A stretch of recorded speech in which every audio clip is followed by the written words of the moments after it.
नमस्ते फ्रेंड। आज हम लोग जानेंगे भाग 2 बुक में से। जैसे बुक का पिक्चर भी देख सकते हैं, तो उसमें किस प्रकार से दिया गया हुआ है तो वो पहले जान चुके। अब इसका उत्तर जानेंगे। तो नाद की ऊंचाई नीचाई से स्वर की क्या स्थिति होती है। 66वां क्वेश्चन है, मतलब 66 क्वेश्चन। तो नाद की ऊंचाई नीचाई से स्वर की क्या स्थिति होती है, तो यह सामान्य होता है। तो इसका आंसर क्या होगा, सामान्य। जैसे नाद भले ही वह कैसे भी हो, मतलब नाद ये सभी जानते होंगे, तो स्वर की स्थिति तो वही रहती है। सा होता है जिस प्रकार से सा, तो वो सा ही रहेगा, चाहे वो सा,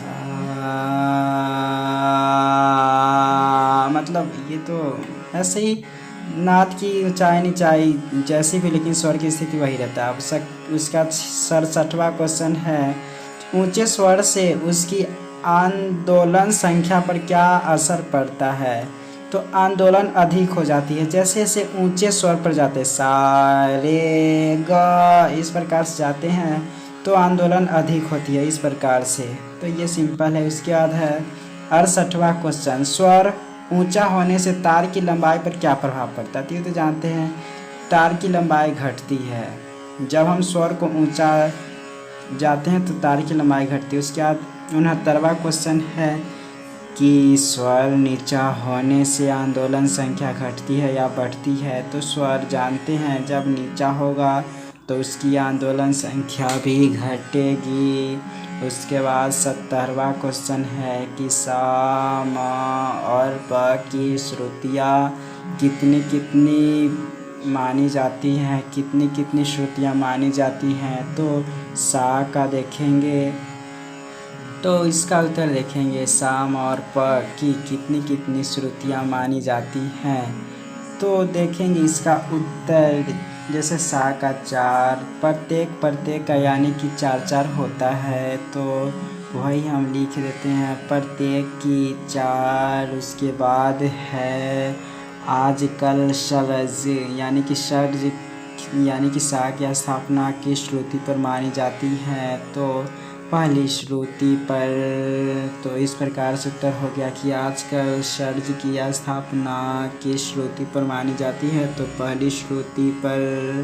उसके बाद का क्वेश्चन है कि चतुश्चैव दोहा किस ग्रंथ से लिया गया है। तो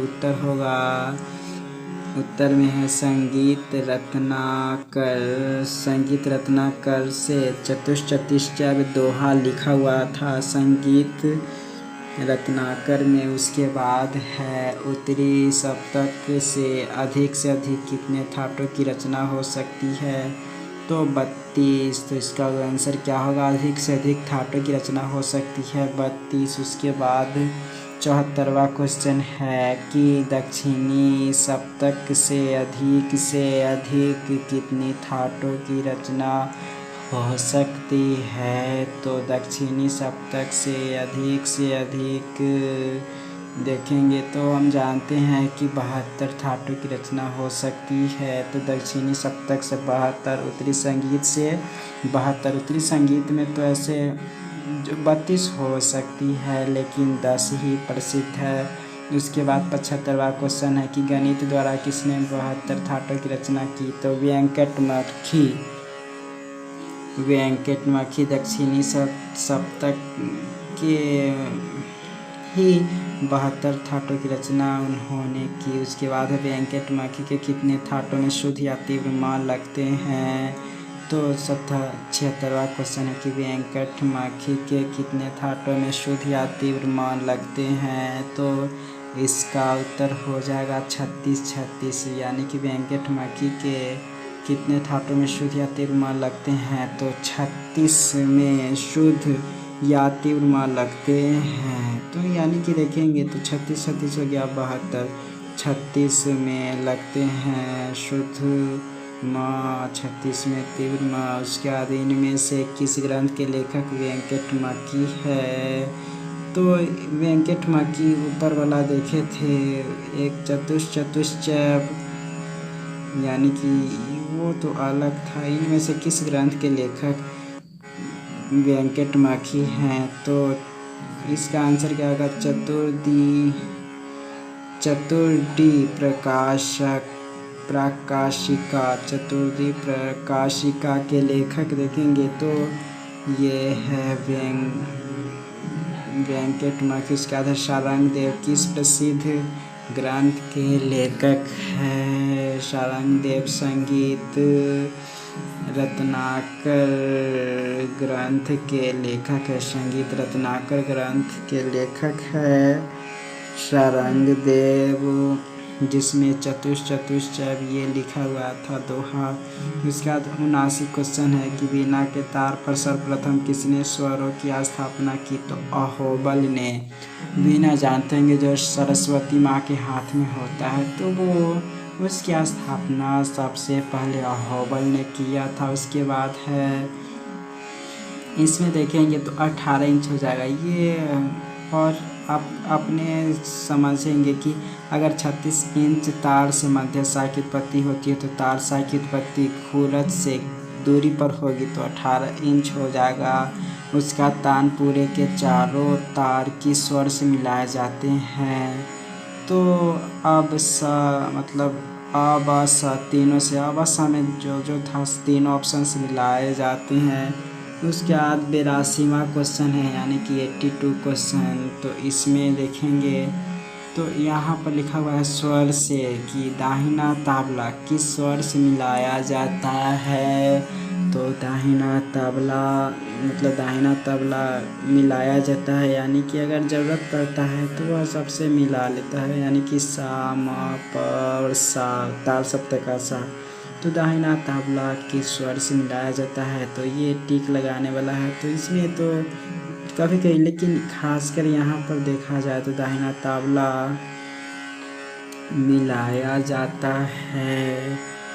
तो इसका आंसर कुछ सोचने मतलब ऐसे तो यह सिंपल ही है क्वेश्चन कि दाहिना तबला जानते जो दाहिना हाथ से बजाया जाता है, तो ये आंसर हो जाएगा। ये तो सिंपल है। 1 मिनट बुक से ही यहाँ देख लेती है, हम भी थोड़ा भूल चुके हैं, थ्योरी में है क्योंकि तबला मुझे अभी बजाने में तब म्यूजिक का कभी प्रैक्टिस करते हैं तो देख के बोल देते हैं कि इनमें। उसका वाला क्वेश्चन है कि इनमें त्रिगुण की लयकारी पहचानिए। तो 83 का क्वेश्चन पहले 82 जान लेते हैं। तो क्या होगा? दाहिना तबला मिलाया जाता है, आवश्यकता पड़ता है तो सभी से यहाँ मिला लेते हैं। आवश्यकताएं पड़ने पर यानी कि आवश्यकता अनुसार सभी स्वर से मिलाए जाते हैं दाहिना तबला। जैसे सा हो गया, म हो गया और प हो गया या तार सप्तक का सा हो गया। तो आंसर क्या हो जाएगा? आवश्यकता अनुसार चारों में से मिलाया जाता है। उसके बाद है इनमें त्रिगुण की लयकारी क्या है? त्रिगुण का मतलब होता है कि एक ही समय में 3 स्वरों को तुरंत बोलना। तो अ और स मिलाया हुआ है 3 स्वर को देख सकते हैं। तो इसका आंसर अ और स में जो है वो सभी होगा। इसके बाद है 84वां क्वेश्चन कि इनमें ध्रुपद किन तालों में गाया जाता है? तो आंसर स और द यानी कि 4 ताल और शूल ताल में गाया जाता है इनमें से ध्रुपद। उसके बाद है इनमें से ख्याल नहीं गाया जाता है। तो ख्याल नहीं गाया जाता है कौन सा ताल में? तो ख्याल क्या होता है? जैसे कोई भी गाना हो गया, डगर चलत छेड़ श्याम सखेरी, इस तरह से कोई एक गाना हो गया तो देख सकते हैं ये 3 ताल में तो गाया ही जाता है। उसके बाद एक ताल में भी और सारा देख सकते हैं गाया जाता है। तो अ और द में यानी कि तेवरा ताल में और धमार ताल में नहीं गाया जाता है, ध्यान में रखना है। ख्याल धमार ताल और ड में हो गया, मतलब तेवरा और धमार ताल में नहीं गाया जाता। उसके बाद है रंगमंच यानी कि स्टेज पर इनमें से किसी नहीं गाया जाता है। तो लक्षण गीत जानते होंगे जिसमें रागों के बारे में बताया जाता है, तो वो नहीं गाया जाता है। उसके बाद है इनमें से किसे द्रुत लय में गाया जाता है? तो तराना को द्रुत लय में गाया जाता है। उसके बाद 88 क्वेश्चन है कि इनमें से किसमें ताने प्रयोग की जाती है और उन्हें तानसेन गाया करते थे? तो इसका आंसर हो जाएगा, पहले क्वेश्चन पढ़ लेते कि इनमें से किसमें ताने प्रयोग की जाती है और उन्हें तानसेन गाया करते थे। तो इसका आंसर हो जाएगा ब और सम, यानी कि ध्रुपद को और धमार को तानसेन गाया करते थे। उसके बाद का क्वेश्चन है कि इनमें से किन किन रागों में ठुमरी गाई जाती है। तो ठुमरी गाई जाती है, देख सकते हैं, खमास, काफ़ी, भैरवी। खमास, काफ़ी, भैरवी रागों में ठुमरी गाई जाती है। बाद बाकी और राग जो दिया हुआ है उसमें नहीं गाया जाता है। उसके बाद का क्वेश्चन है 91 की इनमें से किन स्वरों में संवाद भाव माना जाता है। तो ब और सा में देखेंगे संवाद भाव, यानी कि ब में है सा, म और स में है सा, प। ये सभी संवाद भाव माना जाता है कोई किसी किसी राग में। तो उसके बाद का क्वेश्चन है कि सा, म और सा, प संवादी में कितनी श्रुतियों की दूरी होती है। तो 9 और 13 की दूरी होती है, देख सकते सा और म, और इसमें 9 की दूरी सा से म तक जाते हैं तो 9 की दूरी। उसके बाद है क्वेश्चन सा से प तक जाते तो 13 की दूरी होती। किस राग के वादी संवादी भाव नहीं होते हैं। तो मारवा स्वर में। उसके बाद अर्धदर्शक स्वर किसे कहा गया है। अर्धदर्शक स्वर, अर्धदर्शक स्वर, इसका डिफिनीशन जानते हैं। अर्ध मतलब अर्धदर्शक स्वर, तो इसका अर्धदर्शक स्वर कहते हैं। जैसे यहाँ पर हम अभी उत्तर लिखते हैं, कोई कुछ भूल जाते तो उसको देखना पड़ता है, इसलिए यहाँ पर कभी कभी लेट होता है।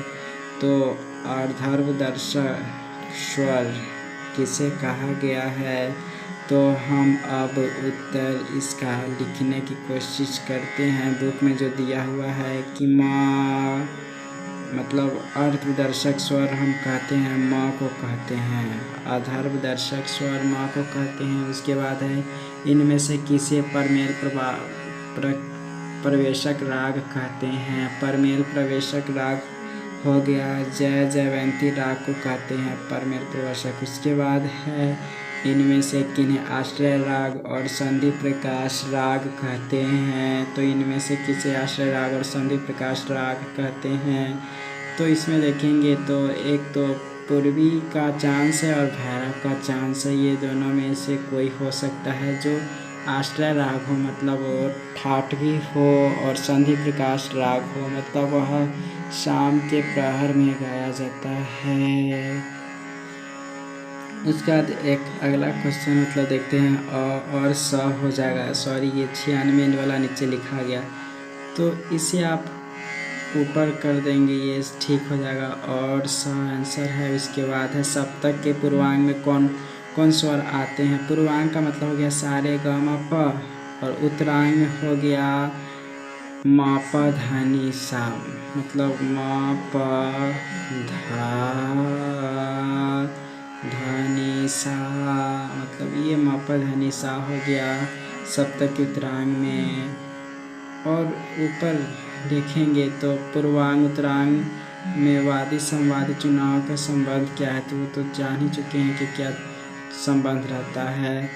उसके बाद का है कि हिंदुस्तानी संगीत में 10, तो कर्नाटकी संगीत में कितनों ठाटे मतलब ठाटों का प्रचार है। हिंदुस्तानी संगीत जिसको हम उत्तरी संगीत भी कहते हैं, इसमें 10 फेमस है, लेकिन कर्नाटकी संगीत में 19 थाट फेमस है। उसके बाद कर्नाटकी संगीत में बिलावल और कल्याण थाट को किस नाम से हम पुकारते हैं। कर्नाटकी संगीत में बिलावल और कल्याण को, यानी कि कर्नाटकी संगीत जानते जो कर्नाटक एरिया में, यानी कि दक्षिण देश होते हैं, उसी के बारे में यहाँ पर बात हो रहा है। तो कर्नाटकी संगीत में हम बिलावल थाट को अगर गाया जाता है और कल्याण थाट को गाया जाता है, तो इसका नाम हम देख सकते हैं, यहाँ पर टिक लगाना है, क्या होगा। तो यहाँ पर हो जाएगा धीर शंकराभरण और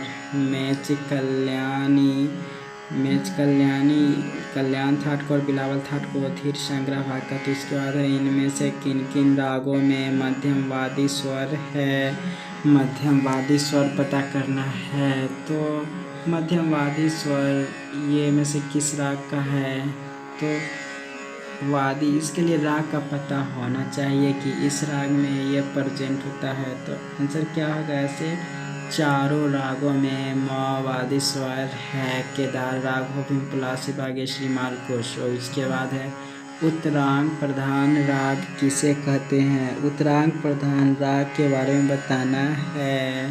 तो उत्तरांग प्रधान में है कि वादी उत्तरांग से और संवादी अगर हो पूर्वांग से, मतलब वादी उत्तरांग से हो और गायन समय यानी कि गायन समय दिन के वादी उत्तरांग से और गायन समय दिन के उत्तरार्ध में हो तो उसको हम कहते हैं उत्तरांग प्रधान राग। वादी उत्तरांग में हो यानी कि गामा पध निशा यही स्वर में से कोई वादी स्वर हो तो ये नोट पढ़ सकते हैं। ऊपर था दिन का पूर्वार्ध 12 बजे दिन से 12 बजे रात्रि तक, उत्तरार्ध रात्रि 12 से 12 बजे दिन तक माना जाता है। ये थोड़ा रोक के देख सकते हैं। क्या विवादी स्वर प्रयोग किया जा सकता है, राग की रंजकता बढ़ाने के लिए कभी कभी प्रयोग करते हैं। उसके बाद है तीव्र माँ को दक्षिणी संगीत में किस नाम से पुकारते हैं, तो प्रतिमा से। प्रतिमा को हम कहते हैं तीव्र माँ हिंदुस्तानी संगीत में हम लोग कहते हैं, जिसमें बिहार, उत्तर प्रदेश, लखनऊ,